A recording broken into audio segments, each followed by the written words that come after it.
Bienvenue aux auditeurs de Radio Maria qui nous rejoignent pour cette série d'émissions consacrée au patrimoine finistérien. Après avoir pu présenter chacun des 5 sanctuaires de notre diocèse de Quimper-et-Léon, il faut quand même dire que je crois que lors de ces 5 émissions fut abordé le nom de Landévennec. Landévennec, c'est le lieu où nous nous trouvons aujourd'hui avec vous, Père Abbé. Le Père Abbé est donc de cette abbaye de Landévennec, qui porte le nom de son saint fondateur, Saint Guénolé. Nous allons revenir sur le personnage de Saint Guénolé. En arrivant ici, Père Abbé, vous m'avez très gentiment remis cette chronique, donc revue, chronique de Landévennec, abbaye Saint Guénolé, donc ici le numéro de janvier de cette année 2025. 301, parce que 301. Le premier numéro, c'était en 1950, l'année où la communauté a repris pied à Landévennec, en fait. Voilà. Il y a exactement 75 ans cette année. Et il faut dire tout de suite, vous avez évoqué cette date de 1950, on peut quand même dire que l'histoire de ce lieu, de cette abbaye et de tous les moines qui s'y sont succédés fut quand même mouvementée. Il y a eu des guerres, il y a eu des conflits, des départs, nous allons revenir là-dessus, mais cette revue présente évidemment déjà en photo les restes de l'ancienne église abbatiale qui est ici en bas, adossée à la mer, voilà, nous sommes au fond de la rade de Brest. Ouverte sur le soleil levant, en fait. Voilà, elle est orientée, voilà. Et sur les rives de l'Aulne, sur le fond de la rade. Et sur le fond de la rade. Nous avons la chance ici de voir le soleil se lever sur la mer tous les matins. Quand il se lève. Voilà. Et cette revue donc présente, vous me l'indiquiez ici dans les premières pages, des croquis tirés de travaux archéologiques, montrant en fait le reliquaire où on pense que l'oratoire primitif, le premier lieu de culte finalement de l'abbaye. Donc ici nous sommes au 5e siècle. Et donc là on est aux alentours de l'an 500 effectivement, parce qu'il y a eu des datations faites par le carbone 14 à travers sur des restes humains, des squelettes qui étaient pris dans la muraille, quoi, dans les murs de fondation, donc qui permettent de dater assez précisément quand même cette période-là.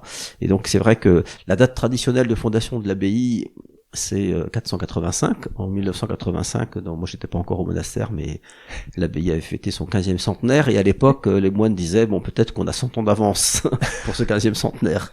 Mais il se trouve qu'ensuite les fouilles archéologiques qui ont été menées par le CNRS à partir des années fin 78 jusqu'à 2002, en fait, ont permis de retrouver sous les élévations romanes que l'on voit, on a une très belle église romane en ruine, mais qui date des années... il y a 1000 ans, elle est en construction, c'est entre 1025 et 1050 qu'elle a été construite.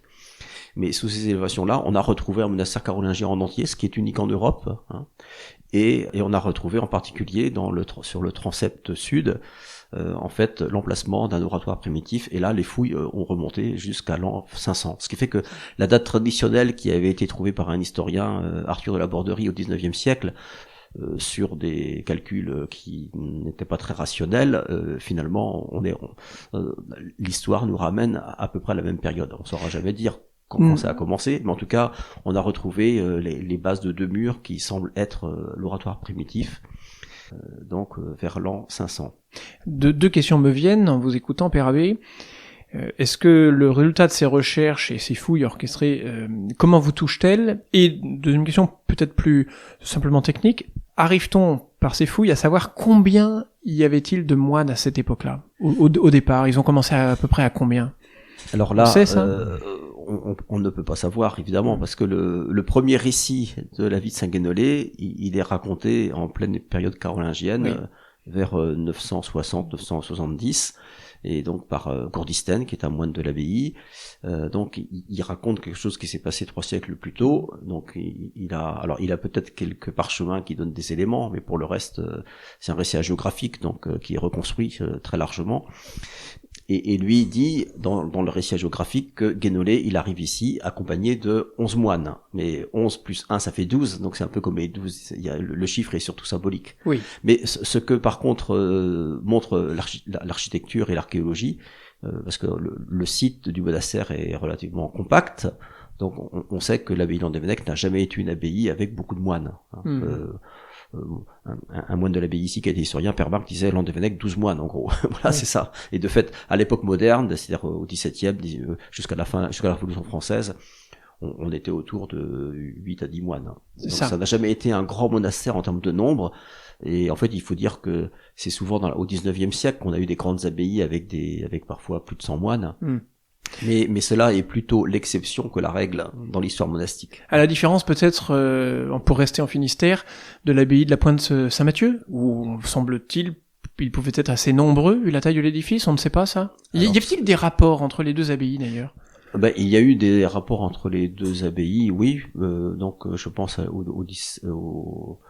il y a des moines à l'époque des Mauristes, par exemple, ce qu'on appelait la réforme mauriste, donc au XVIIe siècle. Il y a eu des moines qui ont été à la Pointe Saint-Mathieu et qui ont été aussi ici à Landévennec, oui, parce qu'à l'époque on ne faisait pas profession dans un monastère, mais dans la province. Donc là, c'était la province de Bretagne. Donc il y a eu des moines à l'époque qui ont circulé parfois d'une abbaye à l'autre. De même avec l'abbaye de Daoulas? Alors Daoulas, c'était pas un monastère bénédictin, c'était des chanoines, c'était autre chose, voilà. Mais donc ici, pour revenir, alors par contre Landévennec, la Pointe Saint-Mathieu, c'est au début du XIIe, la fondation à peu près. Donc alors que ici, ce qui est intéressant pour Landévennec, c'est qu'on a une histoire qui remonte, alors avec un âge d'or pratiquement à l'époque carolingienne, puisque on a la charte, à la Bibliothèque nationale de Paris, de France, là, à la BNF.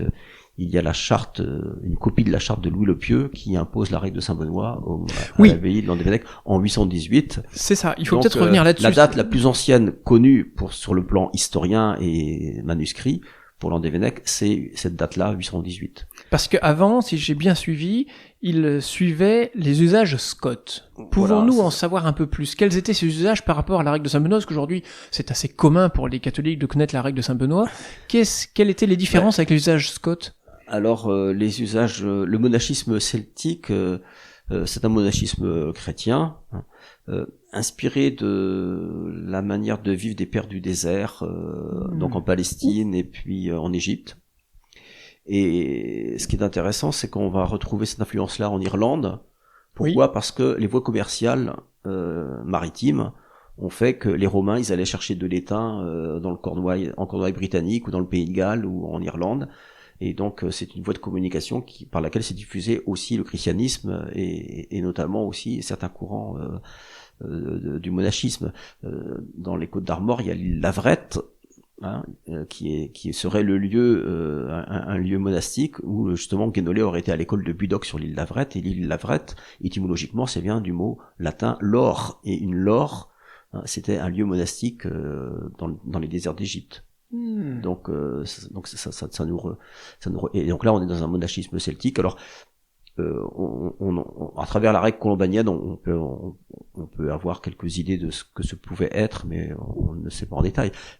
Ce qui est clair, c'est que le monachisme celtique est un monachisme chrétien. Oui, voilà. C'est ça. C'est ça qui est bien important.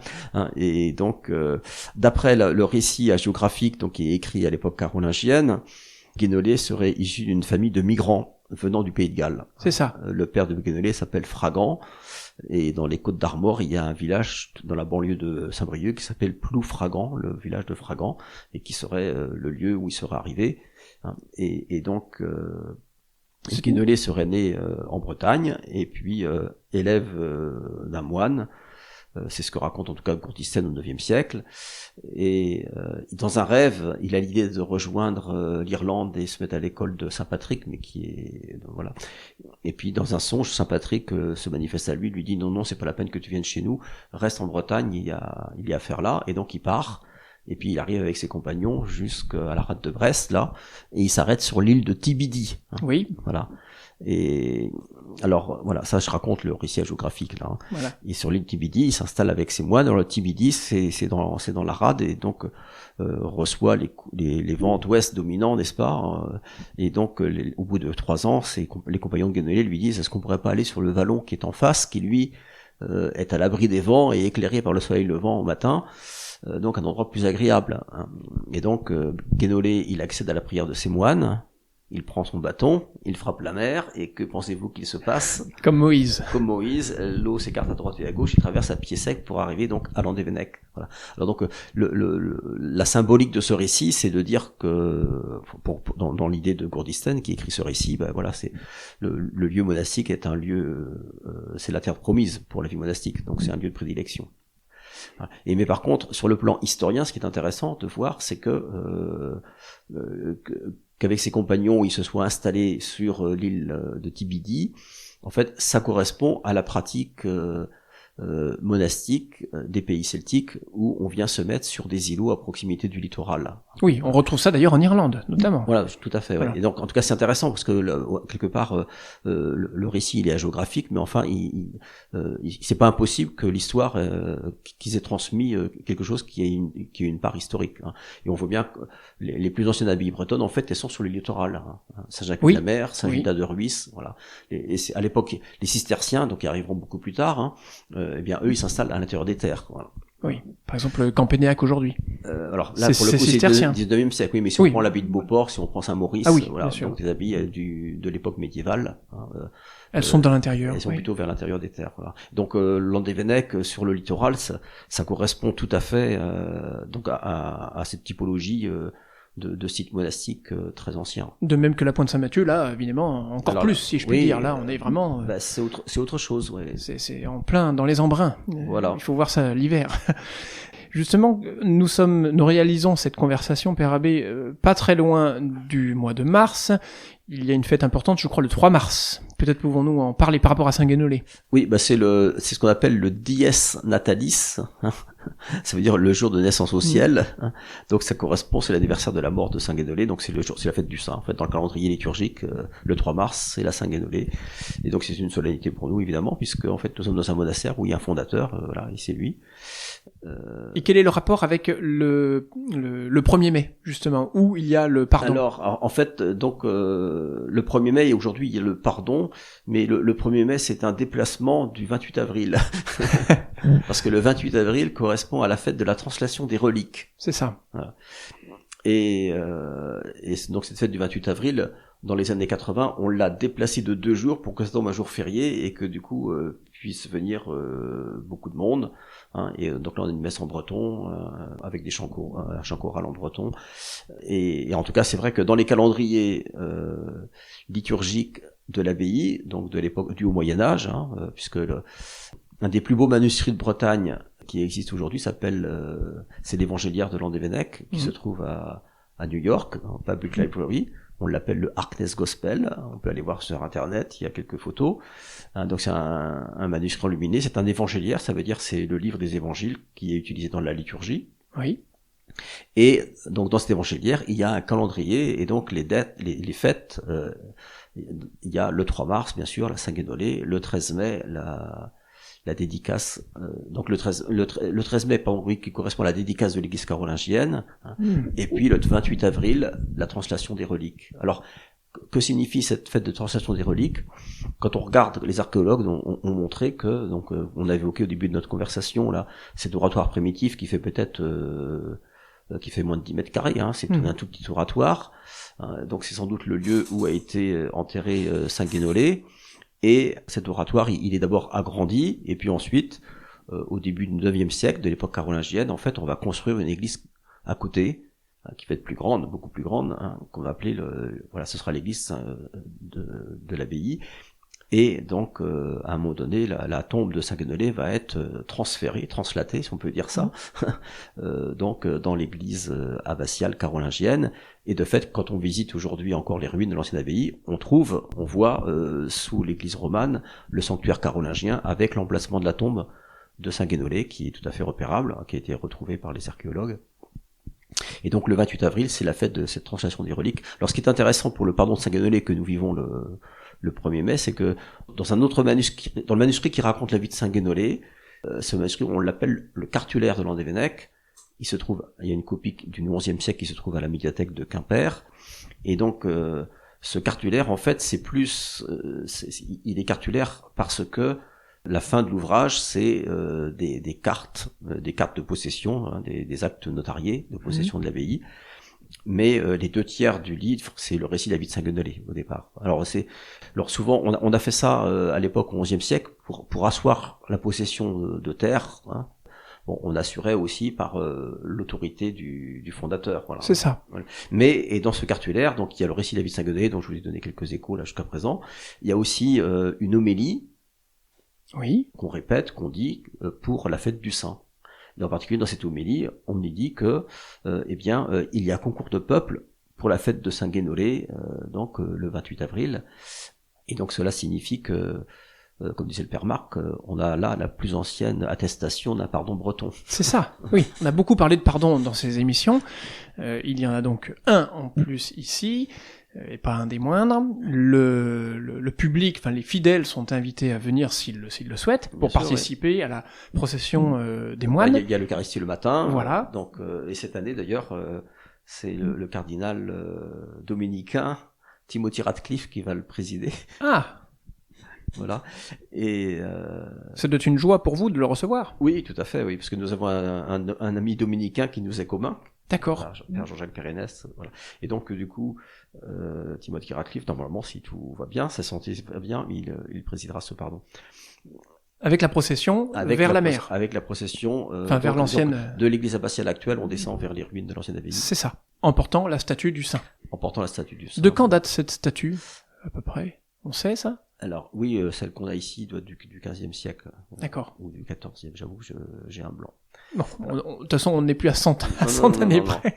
Non, on a une statue voilà qui est en bois polychrome là, qui est magnifique. Voilà. Magnifique. Parce qu'en fait, il y a pas mal de paroisses qui sont dédiées à Saint-Guénolé, en particulier en Finistère et dans d'autres lieux de Bretagne. Et ce qui fait qu'au niveau de la statuaire, il y a un certain nombre il y a tout un arc de décoratif qui a été suscité par cette dévotion-là. Ouais. Et donc le jour du pardon de Saint-Guénolé, il y a la célébration le matin, avec un concert spirituel en breton au début d'après-midi, et puis ensuite une procession derrière la statue de Saint-Guénolé jusqu'au lieu historique où a vécu la communauté jusqu'à la Révolution française, et où nous célébrons l'office de vêpres. Voilà. Donc c'est un jour impressionnant de se retrouver là, au cœur de l'ancienne abbaye, où les pierres de l'abbaye ont entendu le chant des moines pendant des siècles aussi, et donc on continue de prier en ce lieu. De prier en ce lieu avec les fidèles qui nous accompagnent. Voilà. Sait-on depuis quand, en quelle année, à quelle période a commencé ce pardon, justement? Est-ce que ça a été immédiat ou est-ce que ça a été instauré des siècles On sait pas trop, ça. Alors, là, je vous évoque la plus ancienne mention du fait qu'il y ait un peuple nombreux pour la célébration du saint. Donc c'est dans cette homélie du Xe siècle que j'évoquais, et c'est fort probablement la plus ancienne attestation d'une prière liturgique dévotionnelle à un saint en Bretagne, parce que on est dans les manuscrits les plus anciens de l'histoire de Bretagne. C'est ça. Voilà. Et par contre, l'archéologie, elle, nous montre que si on est passé de l'oratoire primitif à une église carolingienne, c'est certainement parce qu'il y avait une dévotion populaire qui s'est manifestée, parce que pourquoi est-ce qu'on construit une église plus grande? Oui. Voilà. Donc il y avait une attirance pour... Autant l'église romane qui va être construite vers au XIe siècle, elle double par rapport à l'église carolingienne, mais là on peut penser que c'est moins... on peut penser que c'est peut-être lié à l'intérêt du commanditaire de cette église, mais quand même la construction de l'église carolingienne répondait à un besoin d'accueil de personnes... On peut penser qu'elle répond à un besoin d'accueil de fidèles qui viennent prier auprès de Saint-Guénolé. Et puis il faut citer peut-être aussi l'exil des moines en 913 dû aux Vikings. Il y a eu quand même... le lieu est mouvementé quand même. C'est-à-dire que quand on est moine dans l'ordre des Vénèques, on sait que...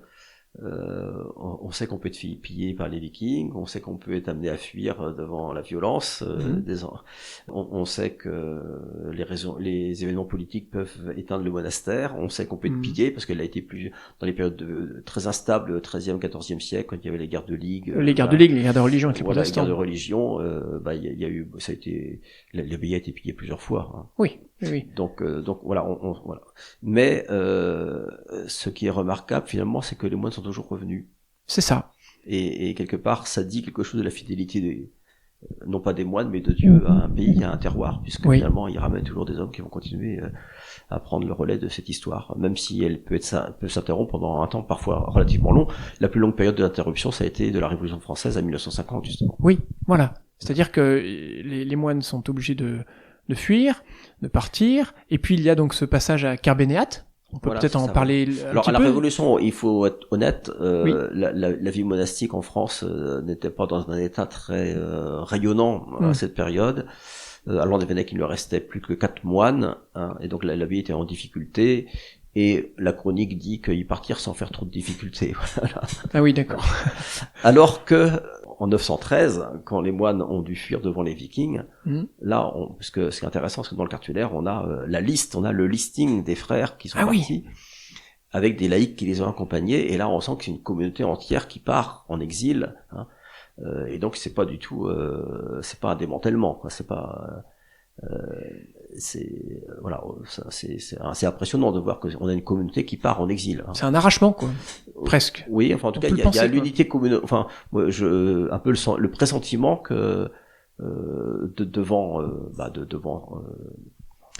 cette épreuve, hein, de fuir devant l'arrivée de Red Viking, la communauté ne se démantèle pas, mais elle reste soudée et elle part en exil. Hein. Et puis elle va le revenir après. Oui. Et d'ailleurs, à ce moment-là, en fait, pour l'histoire de Bretagne, il y a un abbé de Landévennec qui va jouer un rôle important, c'est Jean de Landévennec, hein, puisque c'est par sa médiation diplomatique que la paix va pouvoir revenir en Bretagne et les Vikings partir. Médiation diplomatique auprès du roi Altézon d'Angleterre. C'est ça. Et permettant donc au premier duc de Bretagne, Alain Barbetorte, de s'installer. Et puis si on fait un autre saut dans le temps, donc nous arrivons au tout début du XXe siècle, il y a les lois de séparation, et je crois que là c'est un exil de près de 15 ans au Pays de Galles. Alors oui, de fait, l'exil...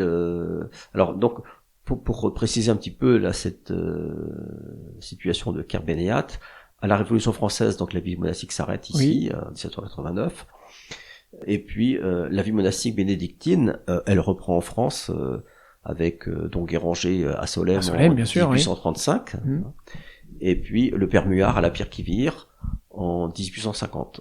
L'un et l'autre sont des prêtres diocésains, en fait, qui relancent la vie monastique dans deux congrégations différentes, enfin deux ordres différents. Enfin, c'est le même ordre, mais deux congrégations différentes. Et pour ce qui est un vicaire général du diocèse de Rennes se sont appelés à la vie monastique et va rentrer à la Pierre-qui-Vire, hein, donc dans le Morvan. Et ce vicaire général qui devient moine, en fait, il va être appelé à devenir évêque de Quimper. Et ce sera Monseigneur Nouvelle de la Flèche. Voilà. Donc quand on va à l'évêché de Quimper et qu'on voit la galerie de portraits des évêques de l'époque du 19e siècle, il y en a un qui est habillé en moine, c'est Nouvelle de la Flèche. Voilà. Et il a vraiment gardé sa vocation monastique tout en obéissant à l'appel de devenir évêque de Quimper. Et de fait, peu de temps après d'arriver ici, il s'est tourné vers la Pierre-qui-Vire pour dire, voilà, ce serait bien de relancer la vie monastique dans mon diocèse.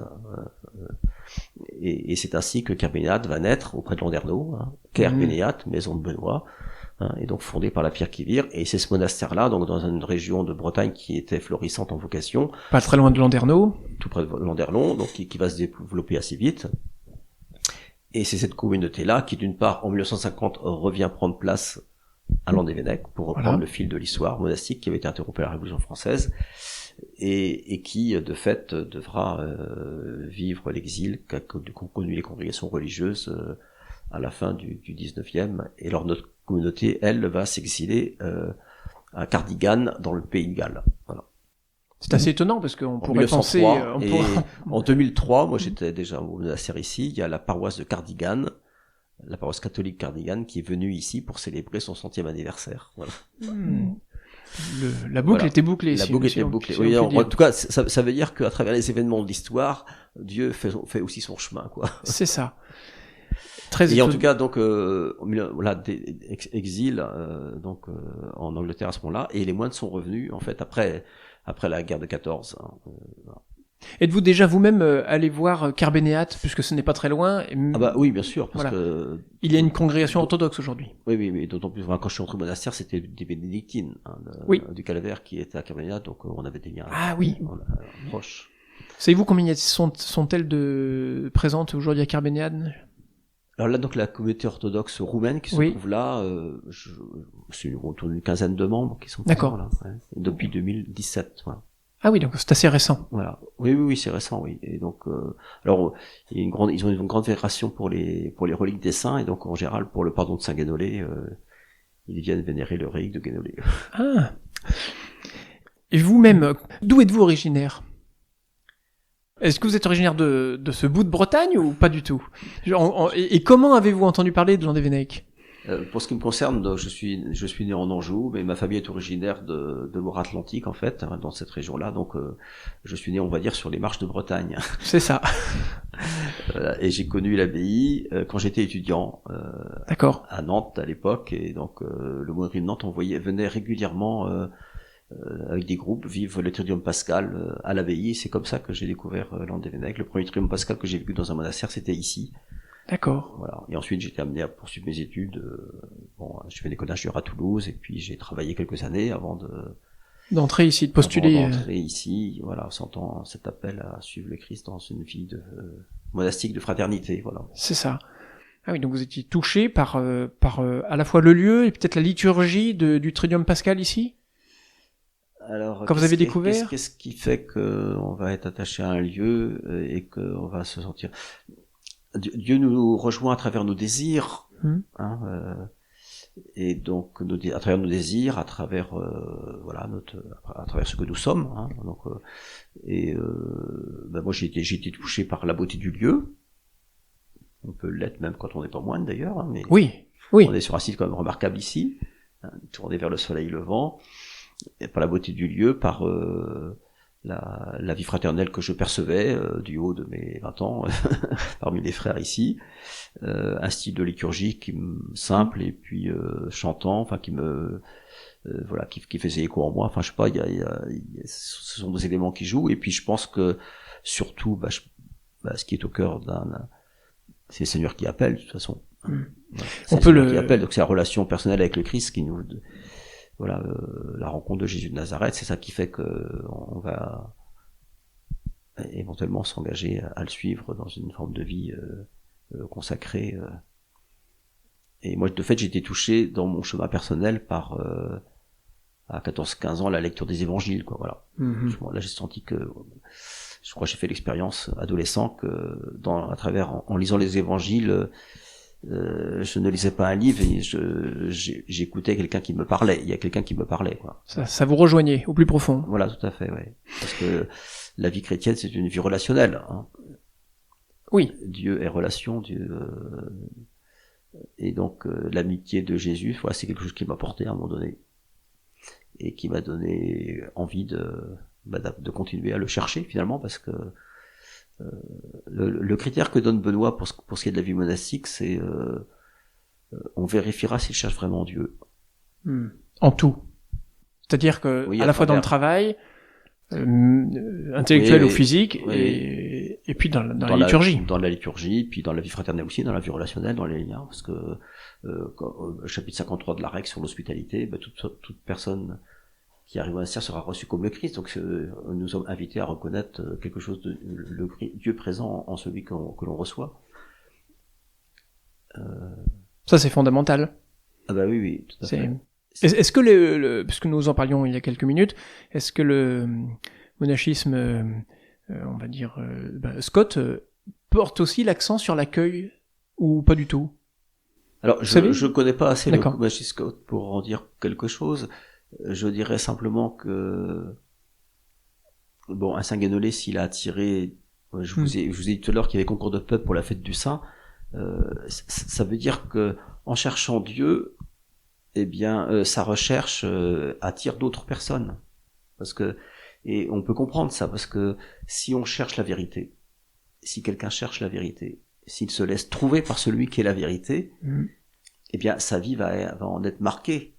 Et donc, ça va peut-être en amener d'autres à dire, ce qu'il cherche, là, ça m'intéresse. Il y a quelque chose de vrai dans ce qu'il cherche, qui peut rejoindre un universel. Dans un monastère et une hôtellerie, on fait pas d'annonce pour faire venir les gens. Non. On évoquait concours de peuple pour la fête de Saint-Guénolé. Je pense pas qu'il y avait les gens sont attirés par qui? Pas par les moines, mais par celui qui fait vivre les moines. C'est ça. Dans le meilleur des cas, en tout cas, j'espère que c'est comme ça. Oui. Voilà. Et donc, je pense qu'il y a des lieux, et c'est peut-être à travers 15 siècles d'histoire monastique ici, je me dis, c'est ça qui, les gens, quelquefois, me disent ça, ils disent, on sent qu'ici, ce lieu, il est travaillé par la prière, par une présence. Vous parlez du lieu, justement, nous sommes à l'entrée de la presqu'île de Crozon. au nord, le Finistère Nord. Vous êtes un peu à la jonction du Nord et du Sud, quelque part. Je me souviens très bien d'un événement marquant, Pentecôte 2012, qui s'était tenu ici, invitant à se rassembler tous les fidèles du diocèse. Donc à la fois vous êtes dans une vie de moine, vous êtes capable quelque part d'en sortir l'espace d'une journée pour accueillir cette masse énorme de personnes. Cela rejoint-il le fait que oui, en ce lieu, il y a quand même quelque chose ou quelqu'un de spécial? Est-ce que le fait d'être en cette position dans le diocèse vous donne un rôle particulier à jouer?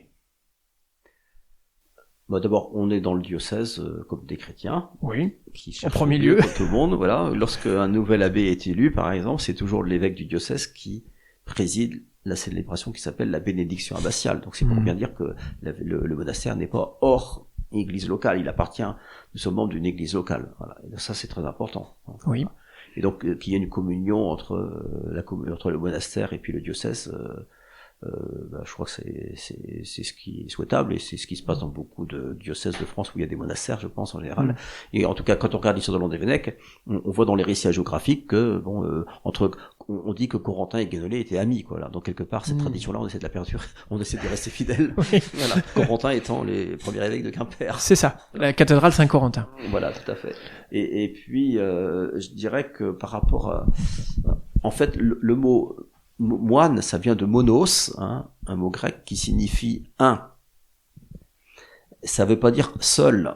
Voilà. C'est-à-dire que la vie monastique n'est pas une vie, on n'est pas des ermites, nous sommes des cénobites, koinobios, vivre ensemble, vie en commun. Et il s'agit de devenir un, voilà. Et donc, le monastère se veut à l'écart pour privilégier cette recherche de Dieu, qui vient unifier notre vie peu à peu. Et en même temps, eh bien, du fait de cette position à l'écart, ça peut attirer des personnes qui voilà. Et en particulier, je crois aujourd'hui, nous sommes dans une période de l'histoire où il y a beaucoup de gens qui sont des chercheurs de Dieu. Vous devez en voir passer oui, ici. On en côtoie, on en voit régulièrement. Voilà. Et donc, en tout cas, ça me frappe de voir que voilà, nous sommes dans un temps où il y a beaucoup de gens qui sont en quête de sens, et donc, je crois que la vie spirituelle a de l'avenir, oui. on change, voilà, bien sûr, on est dans un pays qui est où se donne à voir une déchristianisation forte, mais en même temps, ça n'empêche pas que, voilà. Qu'il y ait une recherche, qu'il y ait une recherche de sens, voilà. L'homme, comme disait Pascal, l'homme passe l'homme. En l'humain, il y a plus que de l'humain.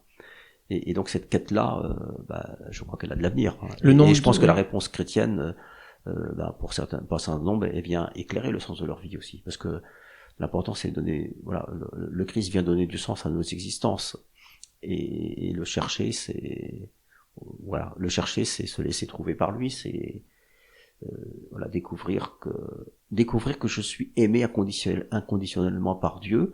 Je crois que c'est une bonne nouvelle pour beaucoup de gens aujourd'hui. Ce qui traduit peut-être aussi le nombre certain de catéchumènes ces dernières années.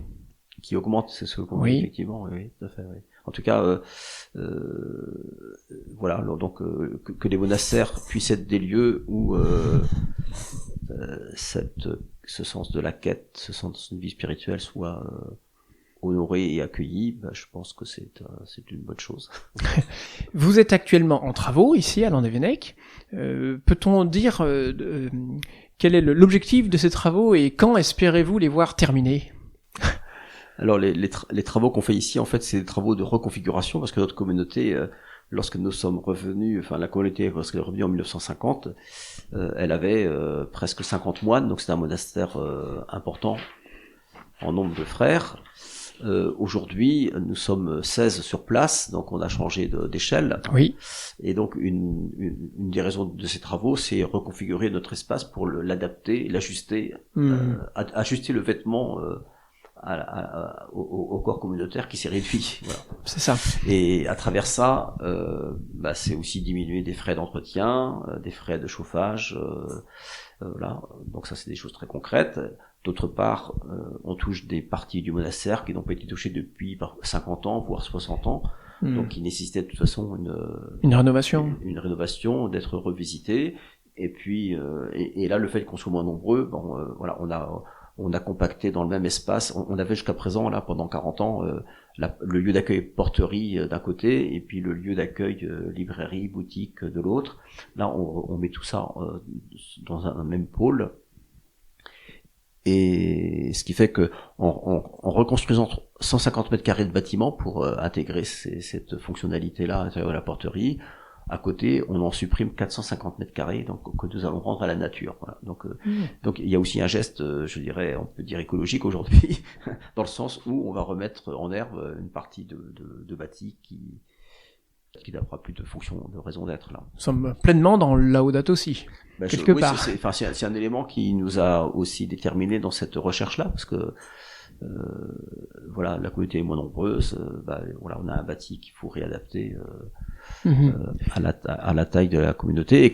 Et à Landévennec, avec 15 siècles d'histoire monastique derrière nous, eh bien, nous savons qu'à chaque génération, finalement, on a reconfiguré le monastère. Entre le 5e siècle et le 17e, on voit des adaptations à chaque siècle. Donc, il ne faut pas avoir peur d'adapter les bâtiments à la réalité vécue, parce que le bâti, il est au service de la vie. Et la bibliothèque, alors, va-t-elle être concernée? Parce que je sais que vous abritez une importante bibliothèque bretonne ici. Oui, tout à fait. Oui. Il faut peut-être le préciser. Bretonne qui rassemble près de 60 000 volumes en matière de Bretagne et qui est consulté par des chercheurs voilà, qui le souhaitent. Il y a une salle de lecture qui est ouverte, qui met à disposition les ouvrages que les personnes souhaitent. Les ouvrages viennent de dons principalement? Alors oui, en fait il y a eu au départ un monsieur qui se nommait Docteur Le Breton et qui était médecin effectivement et amoureux de la Bretagne effectivement, et qui, lorsqu'il a appris que les moines de Kerbéniat rachetait la propriété de Landévennec, qui revenait sur le site historique, a écrit au père abbé de l'époque en disant voilà, moi je suis possesseur d'un fonds en matière de Bretagne qui est important, je n'ai pas d'enfant, je voudrais dédier ce fonds à l'abbaye si vous le souhaitez, et pour que ça puisse être un lieu de rencontre entre la foi et la culture. Et donc ce projet a été accueilli par la communauté, qui dans ce contexte des années 50 avait bien conscience que relever Landévennec, c'était aussi ressusciter une part de l'histoire religieuse de la Bretagne. Oui. Donc c'était cohérent avec ce projet-là. Et donc c'est ainsi que la bibliothèque bretonne s'est mise en place. Et elle demeure un lieu important. On a une salariée qui travaille là, donc qui est au service des personnes qui souhaitent... qui viennent régulièrement consulter des ouvrages. Voilà, qui font des recherches iconographiques aussi. Voilà. De quand datent les plus anciens ouvrages on sait à peu près? Bon, il y a une Bible du XIVe siècle, je crois, de Venise. Il y a une bulle pontificale qui doit être du XI ou XIIe siècle. Voilà, il y a quelques incunables. Mais voilà, donc il y a pas énormément de pièces très très anciennes, mais par contre il y a des archives, il y a beaucoup de choses quand même qui sont intéressantes. C'est une bibliothèque qui avec un fond d'archives, donc des choses qui sont là, qui sont nulle part, qu'on retrouve pas ailleurs. Peut-être pour finir, pouvons-nous faire un voyage, Père Abbé? Je crois que pourrions-nous peut-être parler du Morne Saint-Benoît à Haïti? Est-ce que vous avez quelques moines encore là-bas? Oui, alors effectivement, donc en 1981, notre communauté, en répondant à l'appel de l'Église d'Haïti, demandant à ce qu'un monastère puisse s'implanter dans le pays, est allé s'installer donc à 60 km au nord de Port-au-Prince, sur une colline dominant la mer, donc comme à Landévennec, on ne se refait pas. Sauf que là, c'est la mer des Caraïbes qu'on a sous les yeux. Plus chaude. Et donc là, le Morne Saint-Benoît, c'est un monastère donc de petite taille. Voilà, il y a là pour le coup, la chapelle, c'est de l'ordre d'un oratoire chapelle, quoi. Et actuellement, il y a 4 frères sur place. Voilà, c'est depuis 1981. C'est une communauté qui est toujours restée très fragile, peu nombreuse, mais dans un pays aussi qui est en grande souffrance, on le sait actuellement. Et donc, voilà, donc la présence des moines, c'est plus, voilà, c'est lors du témoignage d'une petite lampe allumée, un signe de fraternité au milieu d'un peuple qui est en souffrance. Parvenez-vous à y aller? Cela a du sens, en tout cas. Oui. Y allez-vous régulièrement? Alors, là, depuis 2020, mon dernier voyage date de 2022. La situation du pays a rendu les voyages beaucoup plus difficiles. Très difficile. Voilà, donc, voilà, mais nous restons en lien et, l'espérance, c'est de voir, l'espérance, c'est que la sécurité puisse revenir pour que la vie tout court puisse se développer à nouveau, parce que là actuellement, voilà, c'est l'hôtellerie ne fonctionne plus depuis 3 ans. Oui. Y aurait-il se dépasse le moins possible. Donc nos frères ils sont là pour gardiens d'une lampe de prière et d'espérance au milieu d'un peuple qui souffre. Y aurait-il l'idée de fermer si cela venait encore à se complexifier localement par la politique? En tout cas, pour l'instant, pour l'instant, oui, si on ne pouvait pas se maintenir, on serait bien obligé de partir. Mais là, pour l'instant, nous essayons de demeurer présents, tout simplement, et surtout en espérant que la situation politique puisse aller vers le mieux. Oui. Je ne sais pas quels sont les signes en la matière, mais ouais. L'important, en tout cas, moi, ce que je dis, c'est que sur cette île là d'Haïti, il y a un peuple de 11 millions d'habitants qui aspire à la paix. Hein. Donc, oui. Donc, si on peut être acteur de paix au milieu d'eux, c'est comme vous l'êtes ici à Landévennec pour pour ce coin de. Comme nous essayons de l'être. On peut peut-être finir sur le nombre d'offices que vous avez. Donc c'est une vie tout à fait comme une de moine, si je puis dire. Quels sont les offices priés chaque jour et auxquels les fidèles peuvent venir assister? Les fidèles peuvent assister à tous les offices. À tous les offices. Voilà, donc du premier qui est l'office de vigile le matin à 5h20. Voilà, la prière dans la nuit, qui porte bien son nom de veille. Nous attendons le retour du Seigneur. Nous veillons aussi en communion avec tous ceux qui veillent auprès d'un malade, dans les hôpitaux, ou ailleurs. Et puis après, il y a l'office de l'aude le matin qui est à 8h. La célébration eucharistique en fin de matinée. Un office de notes qui est assez court en début d'après-midi. L'office de vêpres à 18h15 et l'office de complis à 20h30. C'est ça. Et on peut suivre en se branchant sur Internet, en audio, on peut suivre nos offices de l'aude, messe et vêpres chaque jour. Ah oui. On avait mis ça en place au moment du Covid. Du Covid, et donc à la fin de la crise, on nous a dit mais est-ce que vous allez continuer maintenant que le confinement est fini? Et donc du coup, on a continué d'assurer ce service-là, tout simple. Alors c'est en audio simplement, mais on peut suivre l'office en direct. Oui, et puis peut-être avez-vous été sollicité également par certaines télévisions pour retransmettre la messe? Alors ça, c'est arrivé épisodique. Oui, la dernière fois c'était en 2021, le jour du Seigneur. Voilà, pour la messe dominicale, quoi. Pour la messe dominicale, oui. Et puis sur RCF, la Semaine Sainte, en 2017, la dernière fois qu'on l'a vu ici. D'accord. Voilà. si certains nous entendent et souhaitent revenir, cela est encore possible? De reproposer, de suivre les messes et les offices ici? L'hôtellerie est ouverte, en tout cas les gens qui viennent, en particulier dans les moments de fêtes liturgiques comme la Semaine Sainte, il y a souvent beaucoup de monde qui sont là, puis dans les périodes de vacances, des personnes qui viennent en retraite aussi au monastère pour se mettre dans le sillage de la communauté pour prier ensemble.